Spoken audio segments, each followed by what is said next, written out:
Okay, I want to welcome everybody to the Resident and Family Support Council meeting that we hold on the second and the fourth Tuesday of every month. And remember that the link that you use to get into today's meeting is a link that you'll use for any of our meetings that we have on the second and the fourth Tuesday of each month. Remember, these topics are driven by all of you, which is the reason why we have today's topic, because there's been a lot of chattering about what's going on with the federal legislation. But before we get into that, I just want to make sure that I thank the Illinois Pioneer Coalition for allowing us to use their Zoom site. And then also I wanted to give everybody some notice about our schedule for the holidays. We've been talking about it through the work group, and what we've decided we're going to do, because the holidays, the way they fall this year, can get a little difficult for people. So I just want to forewarn everybody that in November, at our last meeting in November on the fourth Thursday, we actually are going to do kind of like an open mic meeting where you bring whatever it is that you want to talk about, any questions that you may have, any concerns, anything you just want to talk about would be great. And what I'll be doing is also sharing in that invite a link to my email so that you can email me anything in particular that you may want to talk about as well, so that we can make sure that if we needed to do any research on it or gather any further information for you, that we could do that for you for that meeting. So we're looking forward to that one. And then I know Christmas is far away, but just to forewarn everybody as well, our fourth Tuesday of December is actually the day after Christmas. And historically, since we've been doing this now for 2.5 years, we've realized that the week of Christmas, we do not get very many people at all that attend these meetings, because people are caught up in things that are going on around them. So we're actually going to cancel that meeting since it is the day after Christmas. So just want to forewarn everybody about that as well. So just put that on your calendar so you know not to log in those days. And again, we'll send a notice out about that stuff as well. So without further information that I need to share with you here, I'm going to go ahead and I'm going to introduce Sam. Sam is the Consumer Voices Director of Public Policy, and he's an attorney formerly with the Disability and Ages Unit at the Community Legal Services in Philadelphia. During that time, he became an expert on nursing homes in Pennsylvania and nursing home regulations. He really has a passion for justice and years of advocating on behalf of nursing home residents. I have met Sam through conferences, and he really is somebody who does know his stuff. So we are thrilled that we have him here today, because this is such an important topic. Sam, we know we hear all the time, everybody, more staffing, more staffing, more staffing. And we were all excited when we heard that the federal government was doing something about this, but is this what we should be looking for, or should we be looking for something more? And we're hoping through today's conversation that we excite people, we inspire people to go ahead and comment to the federal government on what they're proposing, so that we can go ahead and have our voice be brought forward. As we know, these meetings are all about empowerment, and what a better way to be empowered than to actually have some impact on some federal legislation that is being proposed right now. So with that, Sam, I'll go ahead and I will get your PowerPoint started. I just need to find it on my screen, and here we go. I was having a hard time finding them. Okay. Perfect. There we go. So let me just get it going. And there we go. Okay. Great. Thank you. And hi, everybody. Thank you for that kind introduction. And I'm really grateful to be here with all of you and talking about this really critically important issue, and to raise the alarm and raise the call for commenting. It's very critical that CMS and the federal government hear your voice. We're kind of on the cliff here, and we're trying not to fall over into the abyss. And so all hands on deck, and we're really trying to get as many people to comment and to share their experience as possible.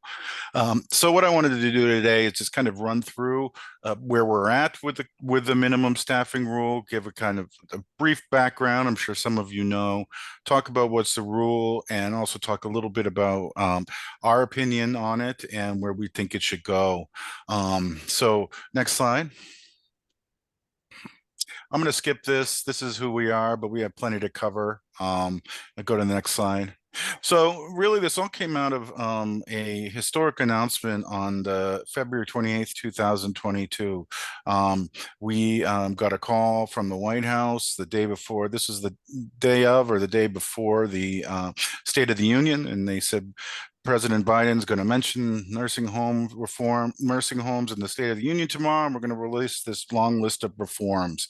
And they did. They released this really amazing list of reforms that, it's a list that we could have likely have written ourselves, and we did. But it really came as a shock to us, and I think it's still a shock to many of us how this came to be. But central to that was the idea of a minimum staffing standard, something that advocates have been arguing for decades. The idea that each nursing home resident is entitled to at least a minimum amount of care each day, not a maximum, a minimum, and something that many states have implemented, not all states, but something that the federal government has not done. Next slide. And please, if you have questions, please raise your hand. It's not a huge group, and I'm happy to answer. And these are complicated issues. Mhm. So we immediately, the advocates doing this work, immediately thought of a seminal study that was done in 2001 by CMS. It was a years-long study that was undertaken in part to determine how much care was needed to reduce likelihood of resident jeopardy or resident harm, and also to meet the quality standards of the Nursing Home Reform Act of 1987. So it was a pretty lofty, some lofty goals. The study found that residents needed 4.1 hours of direct care per day per resident to avoid compromised care. And that was composed of 0.7 hours per resident day of registered nurse care, that's 45 minutes, 0.55 hours of licensed practical nurse, and 2.8 hours of God, my PowerPoint always corrects CNA to CAN, and I thought I had fixed it, but I apologize. So not 2.8 of CANs, but of certified nursing assistants. CMS decided not to implement that standard. Instead, they used the term sufficient. And we all know, residents, advocates, families, ombudsmen know where sufficient has got us. It's got us disparate levels of care across the country, across the street. I mean, it becomes that kind of just that type of disparity in care when facilities, within reaching distance or throwing distance can have such different levels of care. Yeah, and I'll give you the slides. Lee, I'm happy to have Lee share them. But nevertheless, for 20 years, over 20 years, people have argued 4.1 hours per resident day. That was somewhat the gold standard. So when we heard that President Biden was going to implement one, we immediately thought at least 4.1, if not more. It's been 20 years since this study. Due to a variety of factors, residents are more, and CMS admits this, have greater acuity today. Residents that were able to live independently and didn't have necessarily as many needs have taken advantage of home and community-based services, which is great, and that's kept them out of nursing homes. But residents who don't have that level of independence are still there, and we strongly believe that any number today, this 4.1 would be higher. So next slide.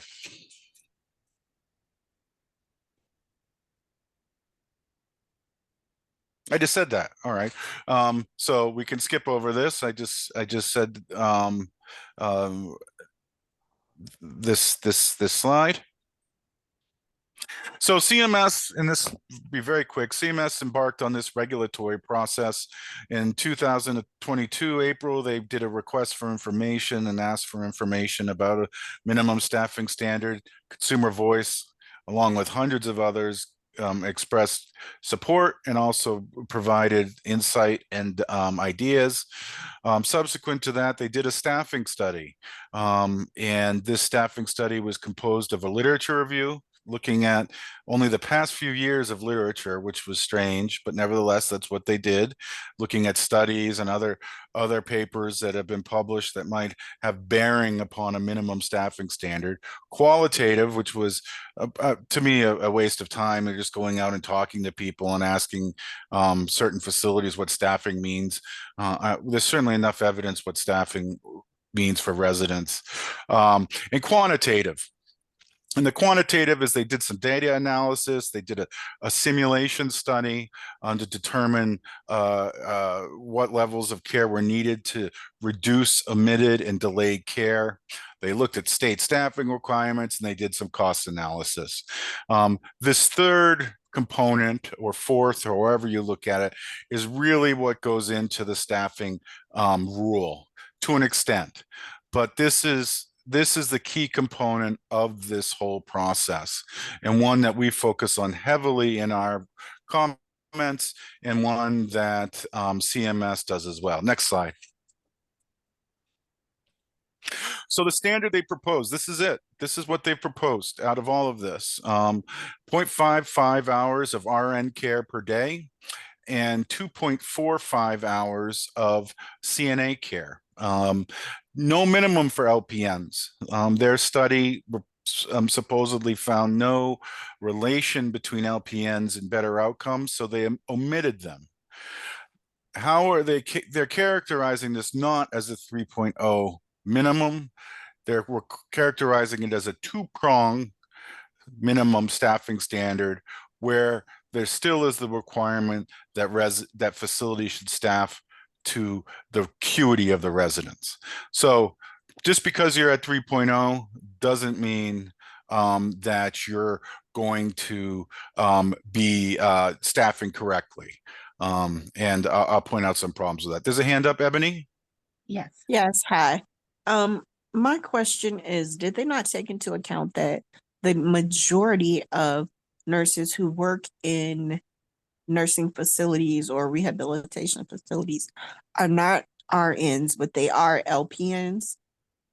No. I mean, clearly they didn't, right? I mean, that's one of the problems here. That they've discounted LPN care, and to residents' detriments. LPNs fill a really important role. And I think what they're saying, Ebony, is that, hey, you can still use LPNs, but we're not going to say how much. And then you got to make sure that you're staffing to that, to the total. So this isn't a total minimum standard.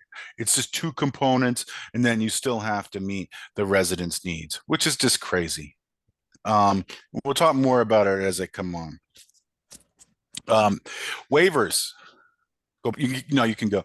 CMS is proposing to allow facilities not to comply with these. And waivers they're going to say, hey, if you meet some certain criteria, we're going to grant you a waiver and you can keep getting it ad infinitum, which means some facilities will never have to comply with this if they meet these requirements.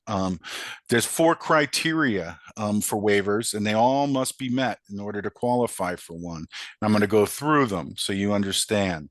One is based on location. One is based on good faith efforts to hire.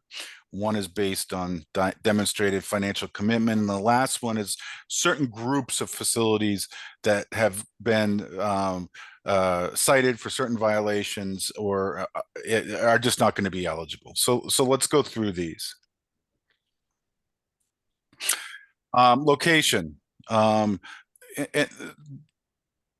For a lot of this, CMS just made stuff up. It's clear, unfortunately. And you'll see if you read the rule or from my from talking about it. They are obsessed with the rural facility. They don't care about urban facilities. All they're worried about are rural facilities closing down because of staffing standards.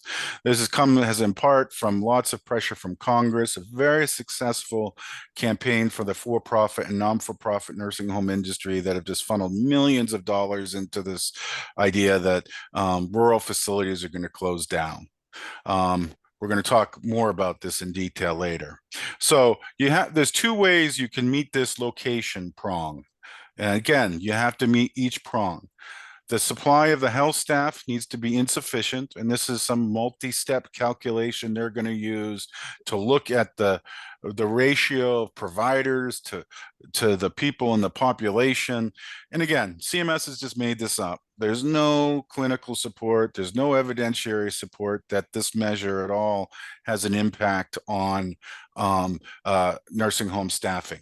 They're just trying to put something in there to make it sound reasonable.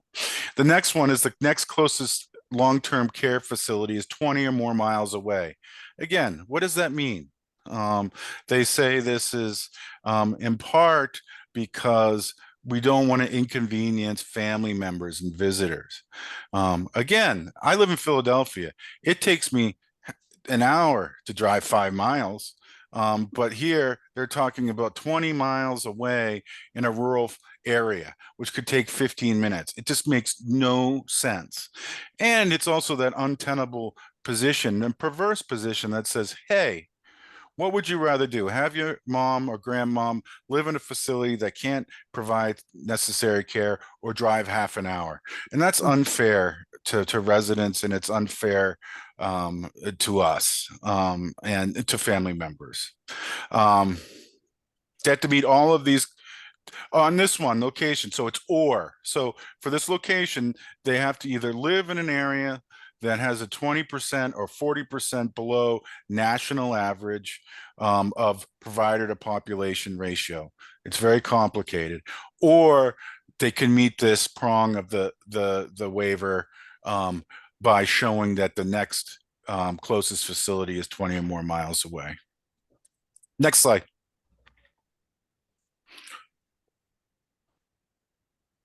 Good faith effort to hire. They have to show that they have a recruitment and retention plan, that they've been offering jobs at prevailing wages. And prevailing means what the average wage is really in that area.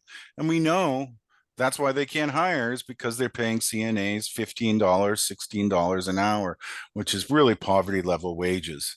And also job listings and common recruitment forms, just showing that you've been trying to hire people. No requirement. Yeah. So Sam, is that the only thing for the retention? Is oops, this keeps flipping on me. I'm sorry. I apologize for that. No. So the recruitment and retention plan is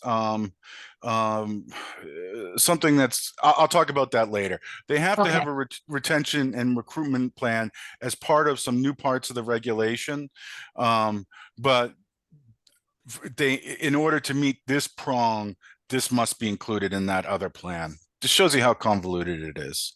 And I'm going to talk about, I mean, if you can't tell, we oppose all standards. I'll talk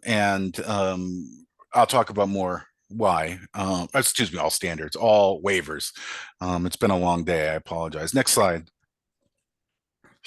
And this one is the most kind of ambiguous and opaque, and facilities must show that they document the resources it spends annually on nursing facility relevant to revenue.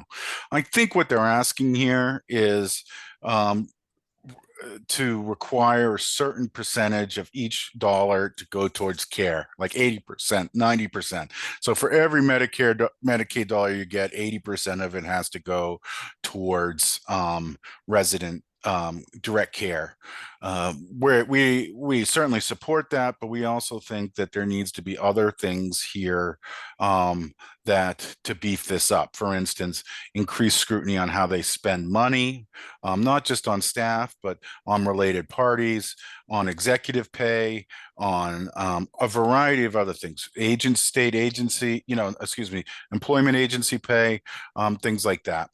And don't feel like you have to write this all down. We're going to issue some, our comments will be out, and we're also doing some semi-template comments as well. Next slide. And these are groups that can't get a waiver. You can't be a special focus facility, which is good for the industry because that's only 88 special focus facilities and out of 15,000 nursing homes. I think that's 0.02% or 0.002%. I don't know. So really not going to affect many. Cannot have been cited for one of these violations in the previous 12 months, and you can't have failed to submit their payroll-based journal. This is data, staffing data that each facility is required to submit quarterly. We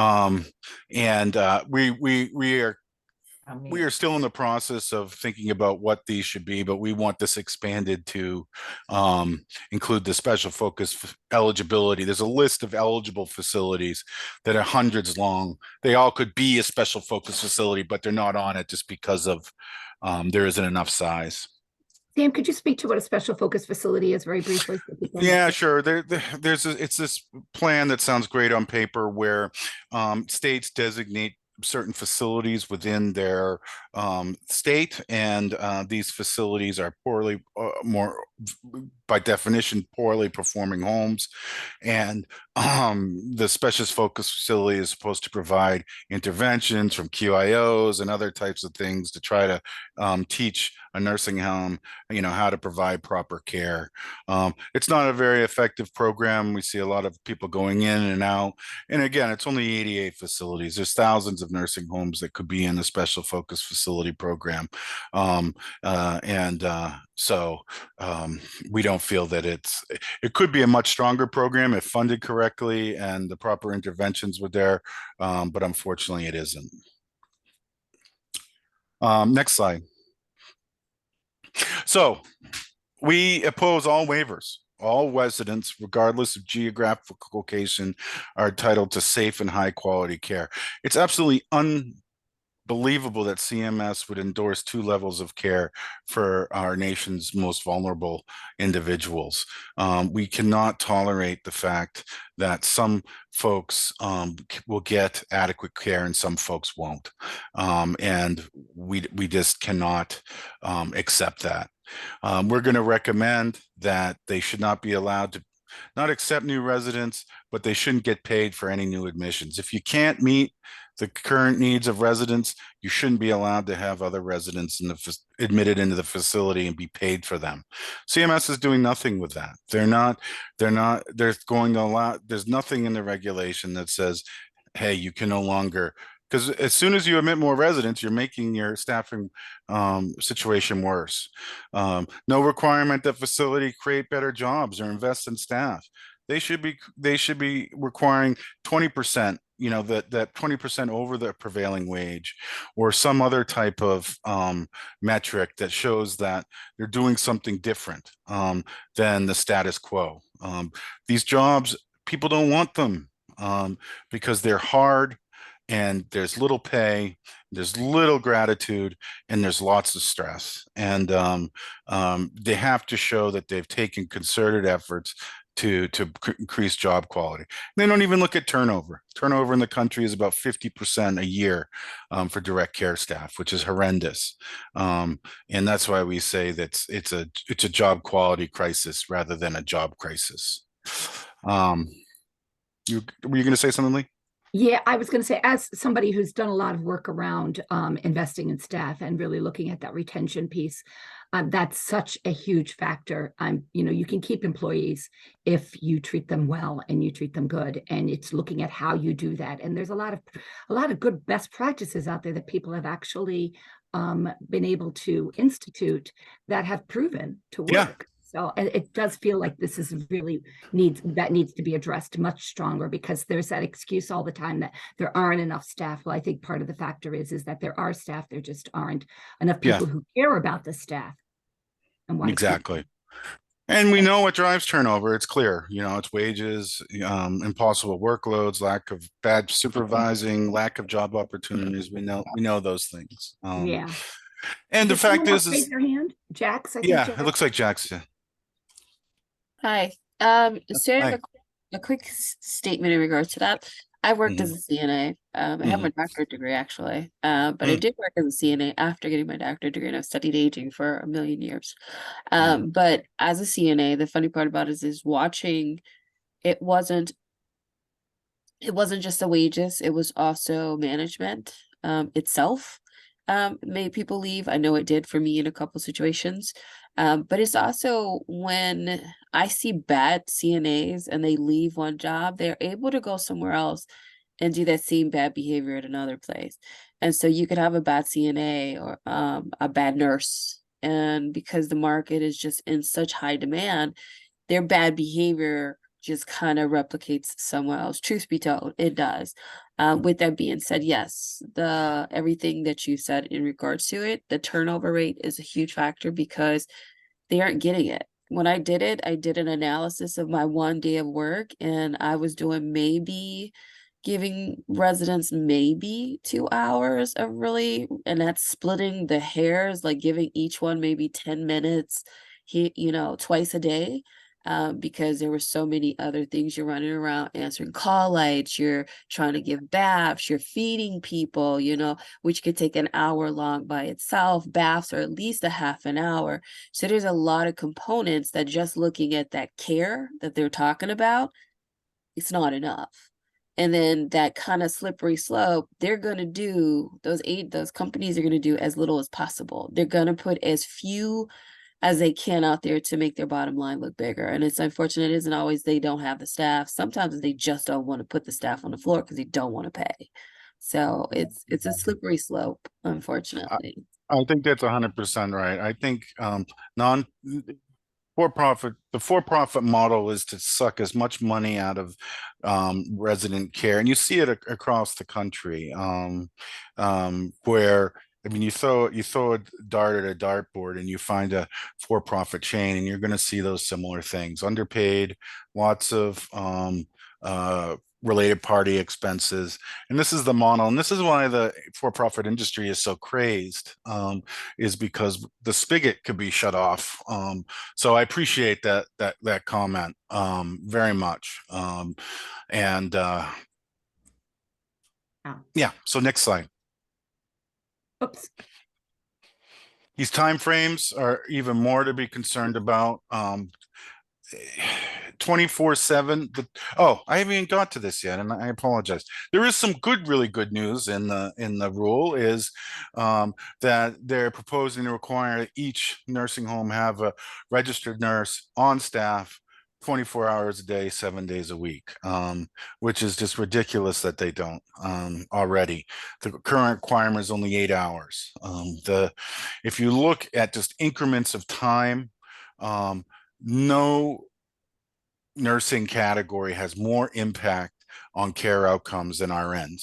Just small increments in 12 minutes a day reduced COVID cases and also reduced a myriad of other poor outcomes. So we're really grateful for that. One of the problems is, and we'll be commenting on it, just says available to work, which of course we all know what that means. They'll use an administrative nurse to meet that requirement. We're going to suggest that you have to uh, be working and providing direct care. So that 24/7 requirement, 2 years from the date of final publication of the rule and 3 years for rural. So again, they're treating rural facilities different than they're treating urban facilities. The minimum staffing standard, the 2.45 and the 0.55. Urban, 3 years from the final publication of the rule. Rural, I have 7 years. It's really 5. But it's 3 years for the urban and 5 years for the rural. However, it'll be 7 years before many rural facilities would feel the positivity of this rule. Be a year probably before the rule is finally published, another 5 years before it goes into effect, and then it could be another year before they're caught with inadequate staffing through a survey. Next slide. Somebody put in the chat, Donna, and I'm not sure if you wanted to open up your mic to talk about this. You put something about rural areas are much different than urban areas. How can we ever get residents the proper amount of staff if they aren't looking in all areas? Did you want to explain yourself with that? Or do you Yeah, I didn't feel, see that. I'm sorry, Don. were you answer, do you feel it was answered, Donna? I guess. Okay. Okay. Well, the next slide might, I think it's the next slide. If you Yeah, I'm go to trying the to, next one.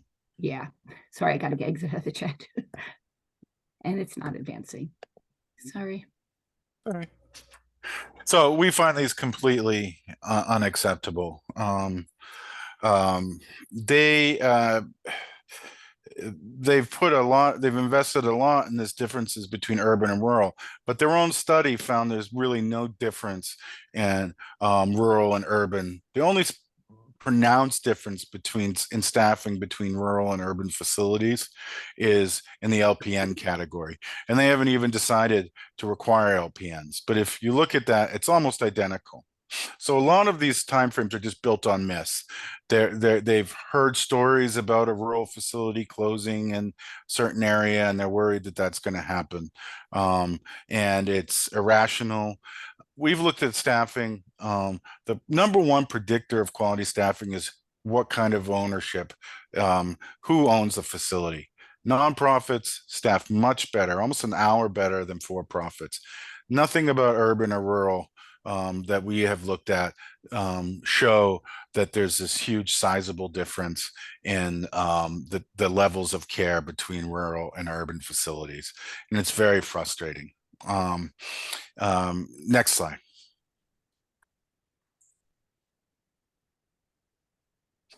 I already did this one, so we can go next. So there's some, I don't want to spend a lot of time on this. They've proposed some transparency requirements for for Medicaid spending on direct care workers. The idea being that the nursing homes will have to divulge a bunch of information about how they spend their money on direct care staff. What we think this is I think that CMS was prepared to implement or was going to implement a requirement that nursing homes spend 80% of dollars on direct care.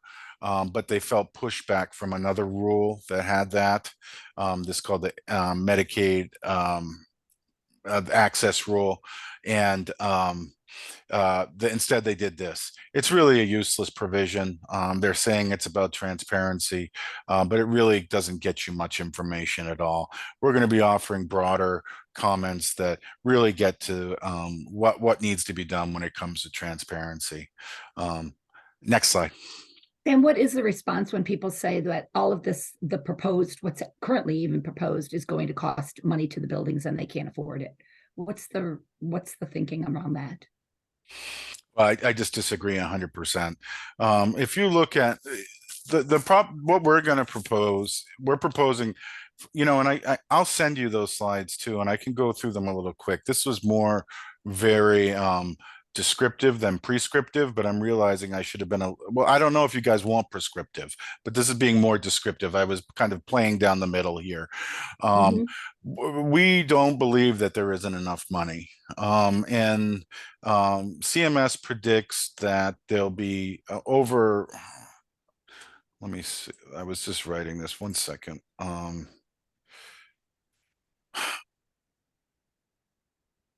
Get my numbers here. That's okay. Yeah, take your time. Yeah, because I just while you're looking for that, I know I've heard you speak before on this, and I oh yeah, I can talk about that too. Yeah, I agree with what you're saying 100% on how the cost is happening, but yeah. I just to me, I know that that's a buzz that we hear. Yeah, and it's very effective. We don't get enough Medicaid money. They don't pay us enough. All this stuff, right? And but by 2026, the total revenue spent on nursing home and retirement CRCs is going to be $224 billion. And that's including Medicare and Medicaid and other sources of payment. We expect, the industry did a study that said that our standard, the 4.1 or the 4.2, which we'll talk about, would cost $7 billion. That's 3% of their revenues in 2026. It's less than, it's about 5% of their revenues now in Medicare and Medicaid dollars. It's nothing to them. And we strongly believe that there's just billions floating around that are being sucked away in the profits. If nonprofit homes can staff almost an hour higher than for-profit homes, why aren't they facing the same staffing crises? I'm sure some are, but what is the defining difference between those two organizations? And it's the profit. So it would be different if no facilities were meeting these standards, but there's thousands of them, and they're nonprofit facilities. And what does that tell us? They're regulating rural and urban, but they're not, regulating for-profit and non-for-profit. And frankly, CMS says for-profits are going to have a hard time meeting this standard. And it's just absurd. It's absurd that we tolerate it. Mm-hmm. Yeah, I see. I don't want to hijack this conversation down that lane, but Jax, did you have a question related to that? Or to something? I really don't have but I have a statement. Again, I'm so sorry, but I agree with you, Sam. I've worked at both. I've worked in an office at for-profit. I've worked in nonprofit. I would rather work in a nonprofit than a for-profit any day, because I've seen how they charge, and it's only public aid because that's the only one that's paying for it, because Medicare will only pay for the first 100 days. And they'll do 20%, 80%, so no, it's Medicaid. And they overinflate the cost of what they do charge per day so they can get more.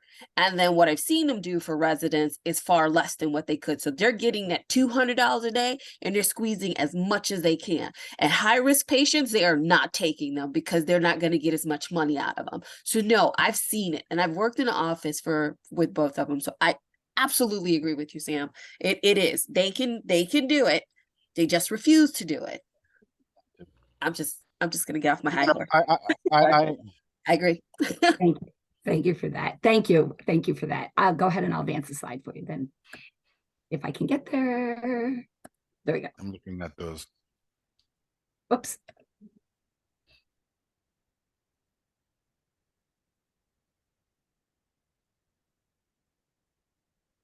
I was just looking at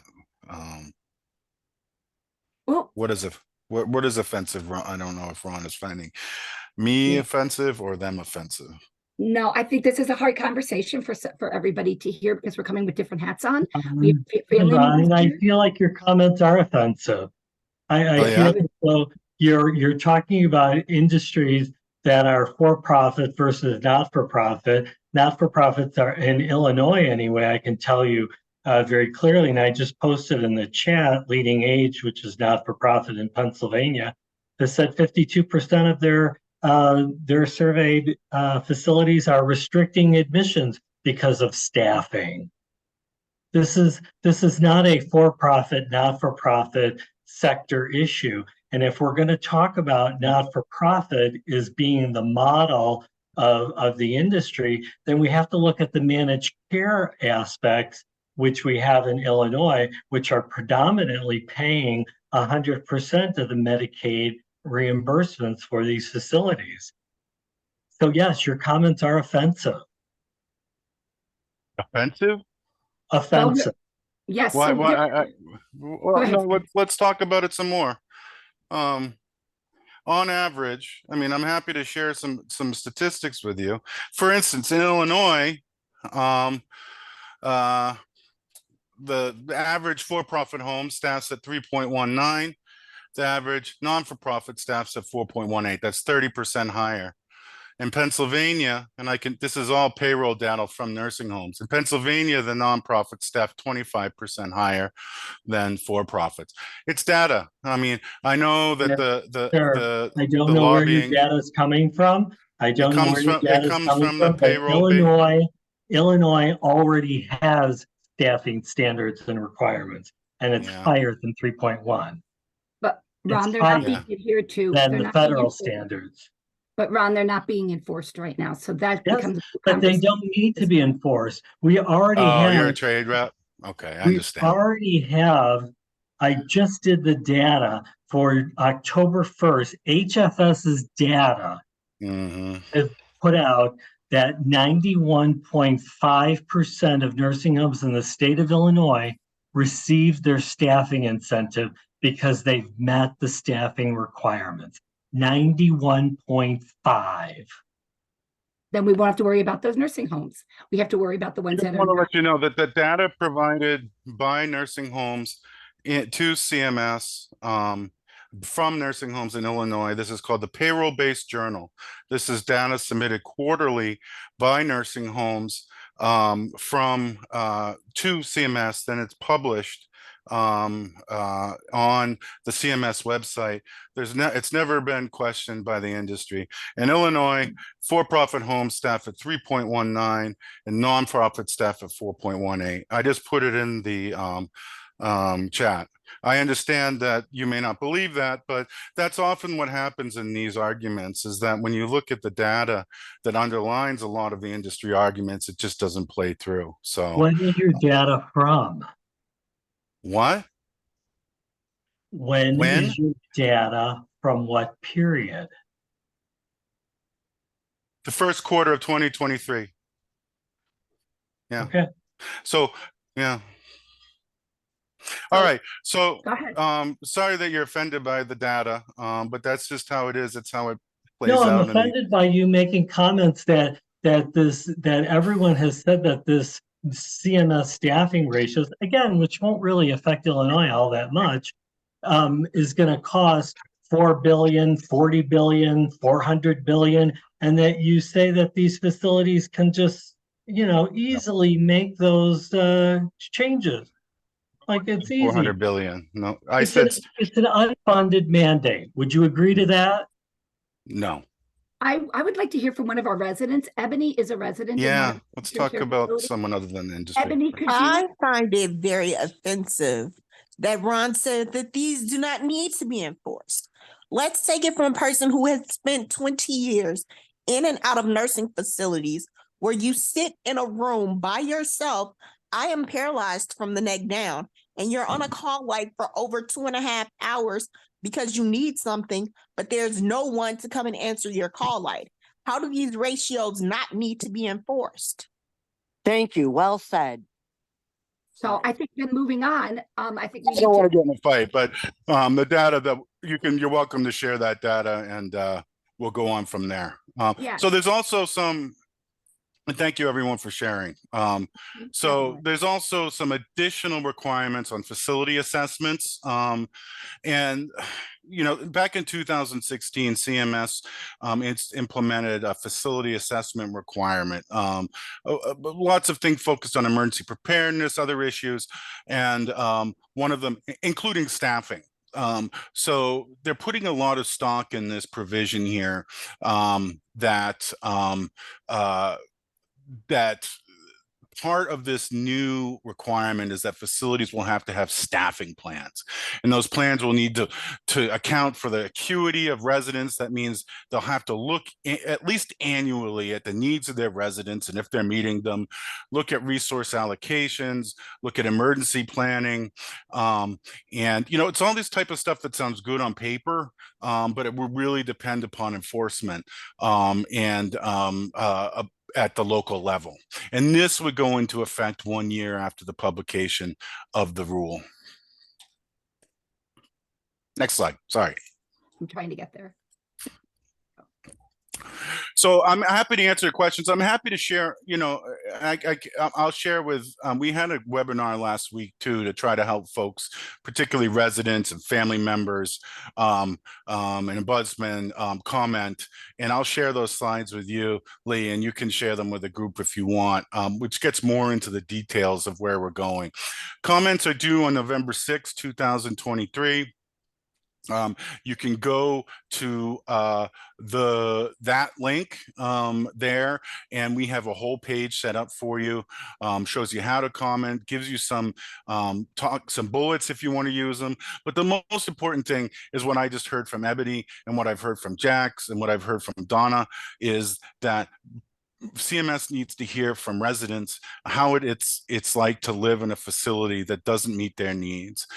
This is about residents, it's about workers, and it's about making sure residents are safe. And that's our primary and obvious concern. And so we need to have those voices heard. And Sam, you couldn't have said that any better. So if we were to click on the go here to comment, those comments that we make there, would those be siphoned forward to the Federal Register? Yeah. So what this, it doesn't, we're not savvy enough to make it that you could comment on our website and it would go over. So this page will walk it'll bring you to the website that you need to comment on and then help you do it. There's a helpful video that says how to do it. It's really not that hard. And it's not, you don't have to write I mean, my comments are going to probably be 40 pages, but yours can be, I'm a resident, this is what I need, and this is what it's like to live. I mean, to wait for your call bell to be answered for hours, and not be able to get out of bed because no one answers it. That's the stuff that's powerful, and that has often been lost in this conversation, particularly over the past couple months. So. Mm-hmm. Yeah, I mean, it's a very complicated conversation because we do have many people wearing different hats, but the most important hat that we really need to look at is the resident hat and what it is that they need, they want, and they deserve to have as they live in a long-term care community. Right. So those voices of those of you on this call, like we said, and Ron did allude to, that there are Illinois regulations. If people are interested in having that conversation, we can make that a future conversation as well to go through that. But right now, just as a point of comment, is that they are not going to be enforced until 2025. So we're sitting in this land of limo in regard to the state too, and that we don't know where that's going to wind up landing, if there's going to be adaptations to that as well. So this federal ruling is really important that we make comments on it, because if it goes backwards for Illinois, we need to make sure that we've got something federally that we can land on. And I don't know what will happen between the federal and the state regs at that point. What would happen, because there was no mention of LPNs in the federal. But then there's mention of LPNs in the state. So I don't know where all of this would really actually wind up landing. Well, the good news is that the federal law can't preempt the state law. I mean, states can go further. The rule is clear that that's true, that nothing in this will, if a state staffing standard is stronger, which it sounds like according to Ron, the Illinois one is, this federal one as proposed will not override it. Our comments, and I'll share them, we're asking for a 4.2 standard, and that's based primarily on the study done by CMS and other academic research, and I'll send that along too. Next slide. I think my email's on there. If folks have, hopefully my emails, maybe it isn't. Oh, or questions first. Questions. We'll go back to questions. Does anybody have any questions on any of the information Sam has brought forward? You did say that something in there about it was based on a maximum and not a minimum. The numbers. Oh, a minimum. A minimum, not a maximum. Sorry. Yeah. You switched. When they say minimum, I don't know if that really. Yeah. So it's funny. I mean. The idea is that, when we proposed the rule, when we responded to RFI, we said there should be several minimums, right? There should be a minimum for the residents with the lowest needs, all the way up to a minimum for the residents with the highest needs. And it makes sense. I mean, nursing homes are paid by Medicare based on resident acuity. There's 6 or 7 categories. It's called the patient-driven payment model. And nursing homes assess the needs of their residents through the MDS and minimum data set, and CMS pays that. And we strongly believe that there should be a staffing standard that corresponds to that. You need to, this is just this is the minimum amount. We have identified a level in our comments through this that below which care degrades, and you can't go below that. But that doesn't mean you can't go higher, and you really will need to be. Ebony has her hand up. Yeah. Yeah, I absolutely agree. I was recently in a nursing facility where, to the medical community, let's say, it was known as a psychiatric facility, but it was not labeled psych. It wasn't certified by psych by the state or anything else. But they had very severe psych patients in that facility, and the staff was not equipped. They weren't trained. The facility was not set up to handle that level of psychiatric patients. They had so many staff being injured by residents and having to stop working or get moved around to other floors. It was scary. Yeah, that's a great point. I mean, and CMS even mentions that in their in the rule, is that residents are somewhat younger in some instances and have more mental health needs that many facilities just aren't capable of handling, and not to their fault. I mean, I mean, I know in some cities, I'm an attorney, and I worked for 14 years as an attorney prior to this position. And a lot of times, nursing homes were places where cities house the homeless. And those present really significant challenges to facilities. I agree 100%, you know, and Yeah, that's you not get something they teach CNAs or, you know, or necessarily RNs.